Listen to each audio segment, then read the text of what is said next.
to tell them some things about their own family history that they didn't know has been just a thrill of a lifetime, truly.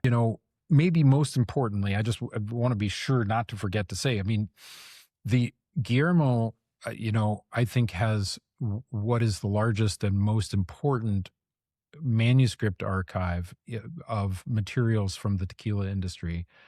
Guillermo Erickson Sauza at Fortaleza. And Guillermo gave me access to that material, not knowing himself entirely what was in there. The material had been collected and to some degree organized in the 1950s and 60s, but it hadn't really been thoroughly cataloged, and Guillermo didn't know himself what was there.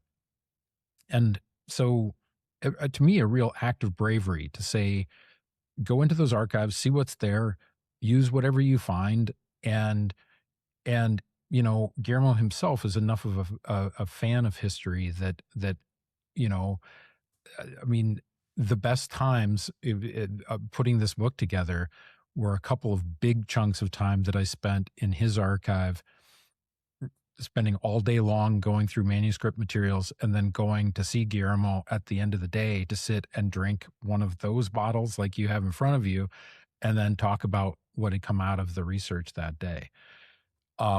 And so that's been an amazing thing. And to tell them some things about their own family history that they didn't know has been just a thrill of a lifetime, truly. I will never forget the first day getting into Guillermo's collection. And I mean, it's in, I think, it was at the time, it was in 12 or so file cabinets.